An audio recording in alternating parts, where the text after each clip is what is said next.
تو یہ سب اللہ کی رضا کی خاطر ہے، سب اللہ کی رضا کی خاطر۔ تو آپ کا یہ فرمان بہت پیارا فرمان ہے۔ پھر آپ نے فرمایا آپ کا دل خشیت الہی سے لبریز رہتا تھا اور اکثر آپ خوف الہی سے بے ہوش ہو جایا کرتے تھے۔ امام ابن عیینہ بیان کرتے ہیں، اب یہ دیکھیں نا، یہ تو صحابہ کا دور ہے، آپ سمجھ سکتے ہیں کہ یہ کس زمانے کی بات ہے میں کر رہا ہوں۔ وہ حضرت امام علی بن حسین یعنی امام زین العابدین حج کے لیے احرام باندھنے کے بعد جب سواری پر بیٹھے تو خوف سے ان کا رنگ زرد پڑ گیا اور ایسا ایسا لرزہ طاری ہوا کہ زبان سے لبیک تک نہ نکل سکا۔ لوگوں نے کہا حضرت آپ لبیک کیوں نہیں پڑھتے؟ فرمایا ڈر لگتا ہے ایسا نہ ہو کہ میں لبیک کہوں اور ادھر کہیں سے یہ جواب نہ ملے کہ لا لبیک لا لبیک، تیری حاضری قبول ہی نہیں۔ لوگوں نے کہا مگر لبیک تو کہنا ضروری ہے۔ لوگوں کے اصرار پر کہا، مگر جیسے ہی زبان سے کہا لبیک تو بے ہوش ہو کر سواری سے گر پڑے، اور حج کے دن تک یہی کیفیت ان کی طاری رہی کہ وہ جیسے بے ہوش ہوں۔ اتنے زیادہ خوف سے آپ جو ہے نا، آپ کا دل میں خوف اتنا زیادہ تھا کہ کہیں سے جواب نہ آ جائے کہ تیری حاضری ہی قبول نہیں۔ آپ ہر روز 1000 رکعت نوافل ادا کیا کرتے تھے، اور یہ صرف ان کا نہیں ہے امام زین العابدین کا، بلکہ یہ بہت سارے اولیاء اللہ کا یہی عمل رہا ہے۔ ہم لوگ تو بیکار لوگ ہیں، ہم تو فرض نماز بھی نہیں پڑھ سکتے نا، لیکن جن لوگوں کا تزکیہ ہو جاتا ہے، جب وہ لوگ اپنے ریاضات اور مجاہدے کر کر کے اپنے دل کو صاف کر لیتے ہیں، تو ان کے لیے یہ بہت تھوڑا رہ جاتا ہے۔ تو وہ 1000 رکعت پڑھنا بہت سارے اولیاء سے ثابت ہے۔ اور صحابہ کرام 1 رکعت میں پورا قرآن مجید ختم کر دیا کرتے تھے۔ حضرت عثمان غنی کا دیکھ لیں۔ تو اس لیے یہ ممکن ہے کہ حضرت امام زین العابدین، جن کا نام ہی زین العابدین پڑ گیا، 1000 رکعت نوافل ادا کریں۔ وفات تک اس معمول میں فرق نہیں آیا۔ اس عبادت کی وجہ سے زین العابدین کا لقب آپ کو دیا گیا۔ قیام اللیل میں سفر حضر کسی بھی حالت میں آپ ناغہ نہیں کرتے تھے، آپ ساری رات نماز پڑھا کرتے تھے۔ اخلاص فی العبادات اور خشیت الہی کا یہ حال تھا کہ حضوری کے وقت سارے بدن پر لرزہ طاری ہو جاتا تھا۔ عبداللہ بن سلیمان کا بیان ہے کہ جب آپ نماز کے لیے کھڑے ہوتے تو سارے بدن پر لرزہ طاری ہو جاتا۔ لوگوں نے پوچھا آپ کو یہ کیا ہو جاتا ہے نماز کے وقت؟ فرمایا تم لوگوں کو کیا پتا میں کس کے حضور کھڑے ہونے جا رہا ہوتا ہوں اور کس سے سرگوشیاں کرنے جا رہا ہوتا ہوں۔ تو یہ دیکھا نا، عبادت کی اصل روح کی طرف ان کا دھیان ہوتا تھا۔ یہ صرف زبانی نیتوں سے نہیں، بلکہ وہ پورے جسم و جاں کے ساتھ اللہ کے حضور میں حاضر ہوا کرتے تھے۔ محویت کا یہ عالم تھا کہ نماز کی حالت میں کچھ بھی ہو جائے آپ کو خبر نہیں ہوتی تھی۔ ایک مرتبہ آپ سجدے میں تھے کہ کہیں پاس ہی آگ لگ گئی۔ لوگوں نے آپ کو بھی پکارا، اے ابن رسول آگ لگ گئی ہے، اے ابن رسول آگ لگ گئی ہے، لیکن آپ نے سجدے سے سر نہیں اٹھایا تاکہ آگ بجھ بھی گئی۔ لوگوں نے پوچھا حضرت آپ کو آگ کی جانب اس قدر بے پرواہ کس چیز نے کیا؟ فرمایا دوسری آگ نے جو آتش دوزخ ہے۔ دیکھا آپ نے؟ اللہ اکبر۔ لوگوں نے کہا آگ لگی ہوئی تھی اور آپ نے دھیان ہی نہیں دیا۔ تو آپ نے فرمایا مجھے دوسری آگ کی فکر تھی، دوزخ کی آگ سے ڈر لگا ہوا ہے۔ اچھا، سبحان اللہ۔ فرماتے ہیں انفاق فی سبیل اللہ، خیرات صدقات، فیاضی اور دریا دلی آپ کا خاص وصف تھا، اور صرف آپ کا نہیں بلکہ اولیاء اللہ۔ آپ کو پتہ ہونا چاہیے کہ کوئی ولی اللہ نہیں بن سکتا جب تک وہ سخی نہ ہو۔ ہر ولی سخی ہوتا ہے، ہر ولی سخی ہوتا ہے۔ تو آپ بھی بہت سخی تھے، اور آپ تو سید بھی ہیں، سید تو ویسے ہی بڑے سخی ہوتے ہیں۔ آپ خدا کی راہ میں بے دریغ دولت لٹاتے تھے، فقراء اور اہل حاجت کی دستگیری کے لیے ہمیشہ آپ کا دست کرم دراز رہتا تھا۔ مدینہ کے معلوم نہیں کتنے غریب گھرانے آپ کی ذات سے پرورش پاتے تھے اور کسی کو خبر نہیں ہونے پائی۔ آپ کی وفات کے بعد معلوم ہوا کہ خفیہ طور پر مستقل 100 گھرانوں کی کفالت کیا کرتے تھے آپ۔ یہ طریقے ہم نے سیکھنے ہیں، ٹھیک ہے، اسی سے یہ لوگ ترقی کر گئے ہیں۔ یہ سارے اعمال، یہ ساری سوچیں، فکریں، آئیڈیاز، یہ سب ہمارے لیے ہیں۔ اب دیکھو، یہ آپ نے چھپ کے لوگوں کی مدد آپ نے کرنی ہے، لوگوں سے چھپانے کے لیے بنفس نفیس خود راتوں کو جا کر ان کے گھروں پر صدقات پہنچا آتے تھے۔ مدینے میں بہت سے لوگ ایسے تھے جن کے معاش کا کوئی ظاہری وسیلہ نہیں ہوتا تھا۔ آپ کے وفات کے بعد معلوم ہوا کہ آپ رات کی تاریکی میں خود جا کر ان کے گھروں میں دے آتے تھے۔ غلہ کے بڑے بڑے بورے اپنی پیٹھ پر لاد کر غریبوں کے گھر پہنچاتے تھے۔ وفات کے بعد جب غسل دیا جانے لگا تو جسم مبارک پر نیل کے داغ تھے۔ تحقیق سے معلوم ہوا کہ آٹے کی بوریوں کے بوجھ کے داغ ہیں جنہیں آپ عمر بھر راتوں کو لاد کر غربا میں تقسیم فرمایا کرتے تھے۔ آپ کے وفات کے بعد اہل مدینہ کہتے تھے کہ خفیہ خیرات حضرت زین العابدین کے دم سے تھی۔ سائلین کا بڑا احترام کیا کرتے تھے۔ جب کوئی سائل آتا تو فرماتے، میرے توشے کو آخرت کی طرف لے جانے والے، مرحبا مرحبا، پھر اس کا استقبال کرتے۔ یہ دیکھیں سوچ کیا ہے، ذرا دیکھیں کہ کوئی فقیر اگر کہتا ہے مجھے کچھ دیجئے تو آپ کہتے تھے مرحبا، بخیر بخیر، اور تم تو وہ ہو جو میرے مال کو دنیا سے آخرت میں پہنچانے آئے ہو، تو اس کا استقبال کرتے تھے سائل کا۔ اللہ اکبر، سائل کو خود اٹھ کر دیا کرتے تھے اور فرماتے تھے صدقات سائل کے ہاتھوں میں جانے سے پہلے خدا کے ہاتھوں میں چلے جاتے ہیں۔ یعنی آپ جب بھی صدقات دیں تو آپ سمجھے جیسے آپ اللہ کو دے رہے ہیں۔ اللہ اکبر، کیا خوبصورت عادات تھی ان کی۔ عمر بھر میں 2 مرتبہ اپنا کل مال و متاع آدھا آدھا خدا کی راہ میں دے دیا تھا۔ 50 50 دینار کی قیمت کا لباس صرف ایک موسم میں پہن کر فروخت کرتے تھے اور اس کی قیمت خیرات کر دیا کرتے تھے۔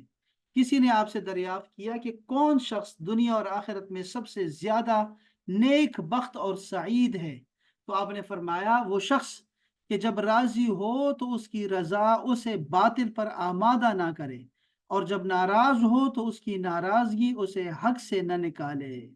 یعنی جب وہ خوش ہو تو خوشی میں حد سے نہ بڑھ جائے کہ باطل کام کرنا شروع کر دے، جیسے ہمارے ہاں ہوتا ہے، جیسے خوشیاں آتی ہیں تو لوگ نشے شروع کر دیتے ہیں، شراب اور یہ ڈانس کچرا، یہ سارے طوائف لے کے آ جاتے ہیں، اور میوزک اور یہ سارا کچھ، کیونکہ خوش ہے بہت، جی بیٹے کی شادی ہو رہی ہے، بھائی کی شادی ہو رہی ہے، دوست کی شادی ہو رہی ہے۔ اور جب ناراضگی آتی ہے، کوئی غم آتا ہے، تکلیف آتی ہے، تو منہ سے اللہ کی نافرمانی اور اللہ کے خلاف باتیں شروع کر دیتے ہیں۔